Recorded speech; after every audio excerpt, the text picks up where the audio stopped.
and welcome to the Scripts story with Queen Viola. Even in the case you have not subscribed, you know what to do, of course. And yeah, this is Story with Queen Viola, where we're bringing different public figures within Juba and outside, and they get to share their stories with you. But you cannot get to know their stories if you have not subscribed to the YouTube channel. Well, today I am joined by Daniel Juma, who is as well known as Dan Heights, and he is with the Farm for Change, and he happens to be the team leader. There is a very big campaign that there was a big campaign that has been going on Facebook. I don't know if you heard of that or you've seen it. Drugs Mahaya. Yeah, today I'm joined by the team leader for that, and straight away, I would love to welcome him. Hey, you're welcome. Thank you, Viola. Yeah. The campaign is still going on. Right? Yeah. Oh, that's nice. Oh, yeah. So yeah, let's get to know who is Daniel Juma or who is Dan Heights. Well, in simple, I can say Daniel Juma is a simple young man. There's nothing. Why do you always say simple? I survive of drug addiction. And yeah, I'm a radio producer and a radio presenter. And above all, I can say in simple, I'm a social worker. Okay. Yeah. Well, would you want us to know a little bit about your school background, and then we get to know maybe where you started the radio work from and who inspired you? Okay. I think basically I can say I began my school in Koboko. I went to Pentecostal. We used to call it a hostel and nursery school. I think we were the pioneers by then.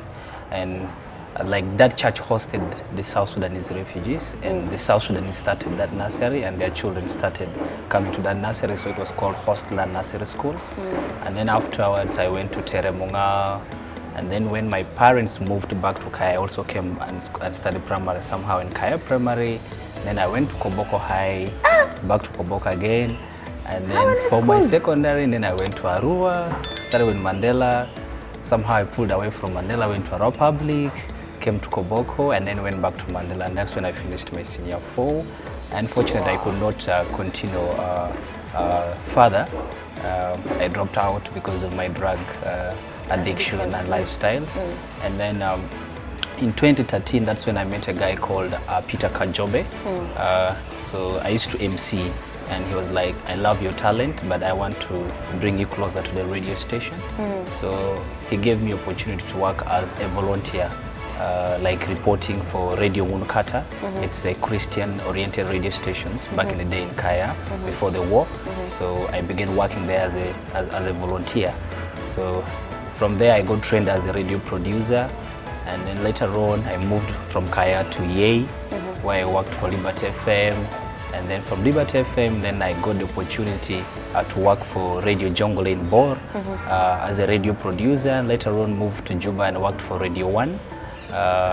And then at early 2019, I left Radio 1, and then I started working for Advanced Youth Radio, where I currently also work for them at Advanced Youth Radio as a radio presenter and producer. And also through Advanced Youth Radio, and yeah.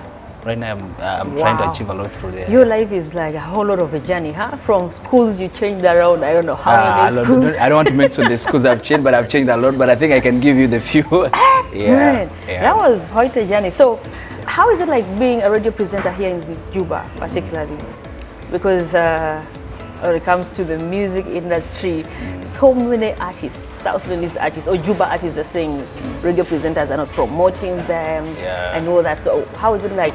Yeah, I think I'm one of the guys who's against that statement, usually for musicians, and I've also worked with musicians. At some point in my life, I managed talents, but I think they should take the radio as one of the last platforms to promote their music, because we are the reflectors of what they do out there.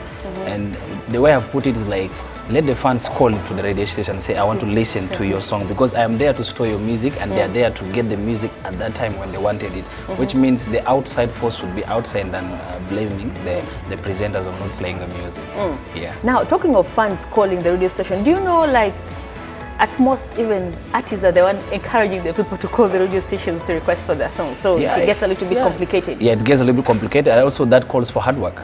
Engage more fans to call in, and so that it will sound out there like indeed you're hitting. Imagine if you give me a song, maybe let me say you're a musician, you give me a song, I play this song consecutively for 1 month, and nobody's requesting for this song. What am I doing here? I'm doing harm to you because I didn't want to tell you that your song is not doing enough. So I'm like, I'm pretending that you're doing okay, and yet in reality, you're not doing okay. So I think we have to tell the truth to them, and they have to accept the fact, even if it's hurting them. But yeah, that's the reality. Yeah. So I would really love to talk about Drugs Mahaya campaign, but then let's first talk about music for a little bit, a while here. Yeah. So there has been an allegation, apparently, that presenters are being paid to play songs on the radio. Are you among the presenters? And if not, what would you want to say? Because we should not be getting money. You know, in outside countries, artists are the ones who are being paid because their songs are being played on the radio. Yeah. So I think, first of all, the person who's laying these accusations, I think you're driving from Mary Boy's point. Yeah, let me be straight with her. So and before and then also there were some people also, like the artists who complained about that. So I think, one, the person who picked money from them, I want to say that that's wrong. It depends with the policies of the radio stations. Like where I work, I'm the radio producer. I help design the music policy, where we said like we need 80% of South Sudan music play. So it's simple. You come to your song. You bring your song. We listen to it. We filter it. If it's relevant, we play it. Okay. So you don't dictate to us what time the song should play and it should not play. And then musicians should be able to differentiate you being excited giving a presenter money than saying that you've been paying this presenter, because these are two things. I can feel excited with maybe say Dave, Boboto, I'll be excited with you, I'll be excited with other presenters, and then I decide to take you out to go and have fun. We drink, and then I'll let us say, have this, take a bite, because we understand the situation, how presenters are paid in Juba. It's not really worth paying. You know, sometimes a musician may give you something, but this should not be brought to us like, I have been paying this presenter, you see. So I think there is a difference here. And so if a presenter has been writing receipts, I hear Mary Boy is releasing receipts. So if their presenters have been releasing receipts for musicians, so I think they are wrong. That's what I would say. It's wrong to pick money from the musicians, but also they should not take their appreciation as a bribe. Yeah, that's what I can say. Okay. Yeah. All right then. Well, I think that should be that on the music. We'll come and summarize on that later. Yeah, now let's get to the campaign itself. Mistakenly earlier on I did say that actually it was, but then it is still and is. So it is still going on. Drugs Mahaya is still going on. So let's first get to know about Drugs Mahaya. Like, why did you come up with that, as you are the team leader? Why did you come up with that initiative? And earlier on as well, you did say that you are from a Christian, a Catholic or it's Christian church. So I would also want to know, like, how did you get to drugs when you are with a church, mingled school or something like that? So I think basically my drug life began sometime back when I was in primary. And I think also the environment I was staying in contributed to it. Being a border town, cosmopolitan, people of different cultures and backgrounds all come together. So I was exposed to different lifestyles. So I was in a Christian radio station, and I think they saw the talent in me from the street, and they felt they should absorb me in. That will change me. But later on, I was brought in as a volunteer. But when I started earning money, I was actually sustaining my addiction. You know, it got worse. And even if when I was in EA, it's the same thing. And when I was in Bor, it's the same thing. And even when I was here in Juba, it was the same thing. Until in 2019 when I lost my son. So, and I was asked to come home sober. They didn't want to see me like kind of badly off, you know. So when I got home, I spoke among people, and they're like, for the first time you have spoken well. So I was like, I brought something good in me when I was sober, where I think I should just pick this up. So when I picked this up, and I talked to a few people who gave me their time and to understand the kind of man I am, and it also inspired me to come with this Farm for Change, because in mental health we believe in talking to someone. So I spoke to some people, they gave me their time, so I feel like I should be able to give my time to some other people who need the same help that they didn't have, for which I had, but now I have to be for them. So yeah, that's where I got the inspiration from. And then we registered Farm for Change as a national organization. And then Drugs Mahaya became the first campaign that we've been championing from last year. And until this year, it's ongoing on. And it's a very long campaign, and it will not end so soon, because drugs are part of our life, and most importantly, we targeted teenagers because there are new trends of drugs every day that these kids get into. And remember, we are also aging. Our drugs were not like the drugs of nowadays. And we find there are a lot of drugs coming up. So it's a very long campaign, and it's still going on. But I think the inspiration comes from giving opportunity to someone to recover or to heal from their addiction. Okay. So like when you were dealing with with the drugs, was there no one who came up to you and then would be like, okay, I would want to sit down with you and then I talk to you, or you were this big head and then be like, you're just wasting your time? Okay, many people try to talk to me, but I think I didn't listen to. And then many times I try to come out, but I think I didn't get the right health coping mechanisms or the right people to drive me out, because there's someone who can talk to you, but they will never help you get out of it. You see, they'll tell you, this thing is bad, you do this, but they'll not come out and say, the way is this. And at some point also I may blame my parents because they looked at me as a wasted person. You see, so they would have been the first people to give me like a family therapy, accept the fact that this is who I am, I'm addicted to this, and I think they should be able to play their role as a family by getting me out of this. But they treated me as an addict, as a wasted person, as a person who has no future. So this person who came and finally showed me where this is a person who's not closer to my family. You see, this is someone who I've not known for a decade, even I don't know. Just over the blue we met and things worked out. So I think yeah, people tried to talk to me, but I didn't listen. I didn't listen to them, but it was really hard. And believe me, coming out of addiction, it's hard. It should be. I've seen a lot of... And it needs like a total will, total surrender that, I'm doing this. Yeah. So how many beneficiaries are there right now for Drugs Mahaya? I could say right now there are about 26. Wow. Yeah, 26. Last year I had a group therapy for depression and drug addiction. So it's a mixture of people who are having depression and social anxiety and also drug addiction. And I also do one-on-one coaching. So clinically, we are not allowed to hold a group therapy from more than 20 people because it will be a big number to handle as one person. So I took only 15 for the interpersonal group therapy, and the rest are one-on-one coaching and also follow-up at individual levels. Okay. Yeah. And now that you've at least you have a little bit of some experience with them, and also you have been an addict. And like, what do you think is the reason why people get addicted to drugs? And then sometimes, you've also talked about depression. Like, what are all the causes of all this? Well, talk about drugs. Like earlier on, I told you mine is like the environment I was in, because at least I got to know some drugs. But it also got worse when I got depressed, and then I had these other social anxieties. And there's some other people, the environment will not contribute to them. They find. One cause of depression I will talk of, like a loss of a passion. You see, every day, this is part of us as humans, we lose people. And one part that comes with it is the acceptance that you have lost this person. So if you continue to live in denial, you're living already in depression. And then also people whom we love, when they hurt us, we get depressed. You see, and then if you also, like, let me give, for example, let me give one example of social anxiety that I had. Most of the friends whom we were schooling together, they went to the university, they achieved a lot, and most of them are doing better. And me, I'm still there, and I'm still struggling. See, so I had that social anxiety that I was hiding behind drugs. But I was like, why can't I face? This is what I was going through, and it has happened, and I think it's not too late for me to change. Why should I keep this? So I need to come out. So that's an example of social anxiety. When I see you, Viola, I don't need to come and talk to you. Like I social distance myself from you, because even you did nothing to me, but I self-impose myself to those kind of treatments. So social anxiety could be like one of the causes I have given you. And another thing is, let me say, family.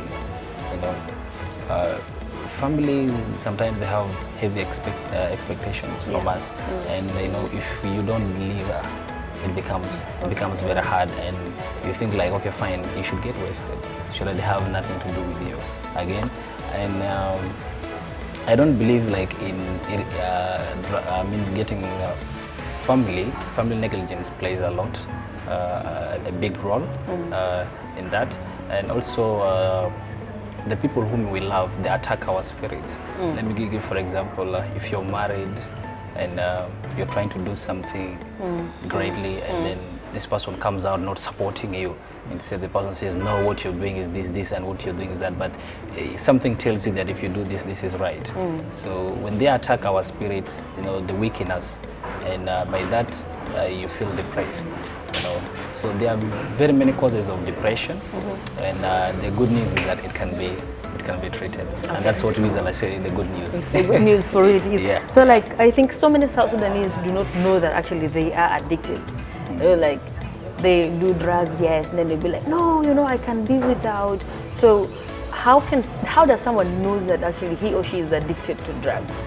First of all, we need to know what is an addiction. So many times I've answered this question, and I think the urge to do without, that's like an addiction, because you find yourself, you're constantly doing this thing, and it's unhealthy, for you. And there are people who drink. You find somebody is drinking. For 1 month, the person is not drinking. For another month, this person is not drinking. But there are these people. You wake up in the morning, in the evening, like Monday to Monday, and then it affects now your work. It affects your socialization. It affects the way how you present yourself before people. So to me, that's how I put like addiction. You see, but if you drink, you go out there, you present yourself before people, you do yourself good, and you control your level of drinking. You're in control of yourself. And if you're addicted, then you're no longer in control of yourself. Like me, when I was doing my drugs, I wake up in the morning, I make sure I'm high. When I go to the studio, I make sure I'm high. And if I'm doing like this, I'm high. Like I can log into my place from 7 up to 8 p.m. That's when I come out from that place. And imagine all of these hours skylarking. Like, do you know what skylarking is? Like looking up to the sky and there's nothing, you're lacking. Yeah. So, yeah. And I think. Wait, what is that called? Skylarking? Yeah. Like you don't lack anything. No, yeah, you're there. You're fantasizing things that are not actual. You see. Wow. So like blue sky lacking. So there's nothing. So I think, addiction generally, I can put like the urge to do without. Yeah, and not addicted is like having full control of who you are. Yeah. So I want South Sudan to be a drug-free, or at least where youths are free of addiction. I mean, they should get control over what they can take. So like, how is that going to be possible? Yeah, one thing which is also we are trying to push right now as a team is the environment itself makes it available for the youth. You see, and why? Because you have drugs that can go for less than 300 pounds. Okay, and a child can afford this. Yeah, I was coming to that. I mean, that is very cheap. Yeah, very cheap. And then you have shops operating that can sell to children. So this is without questioning them, and then you have a family where I can send my son who is less than 7 years go and buy for me cigarettes. So what signals are we sending? So like the whole environment we have is enabling all this in South Sudan. But I think the way forward is coming up with the policies that will make things very hard, and is one of my visions to see that at least drugs are not available. I mean, unavailable and not affordable to the youth. Yeah. Well, I think I wish you good luck in that, and you're really doing great when it comes to drugs, Maya. I mean, the number of people that you have right now, that is good. Yeah, with time, before the year ends, it might have gone up to 3,000. There are so many. We hope we hope so. So we have to be summarizing, and what could be your last words when it comes to youths who are struggling using drugs? Yeah, what first of all I'll say is that we at Farm for Change, we are giving youth an opportunity to come out to speak to us, and we do it for free, and they should be able to communicate to us, and we can be able to have one-on-one discussion with them and see how they can be able to come out from their addiction. I'm not the only person who is battling this. There are many people in the team who have already shared also their own stories. They can be able to inspire, and my message to them is that you can overcome your addiction, and mental health is real, and speak to someone and you'll be better And the good news is that it's treatable and you can overcome it. All right. Yeah. How about when it comes to the music industry or the entertainment industry in South Sudan? What could be your last word? My last word to them is they should stop giving us videos with drugs. Yeah, honestly, I was going to speak about this earlier on. Some of these videos are really so bad. I will not mention names, and I think I will mention one song that is like Dawata Koronde Bange. That song is really misinformation. It's really sending something very bad out there. And I think as musicians who give out messages, we should be able to come out clearly and speak good for to the youth. And yeah, we are not picking money as presenters. Also, in another point, we're not picking money. Please come with those receipts out. Money, let them bring the receipts out. Yeah. You have been taking money, you can run, but you cannot hide. No way. Anyways, thank you so much for honoring our invitation. Thank you. I wish you luck with the Drugs Mahaya. And continue doing the good work. Of course, you're doing an amazing work. Thank you. And yeah, thank you so much as well for watching. And we will be back.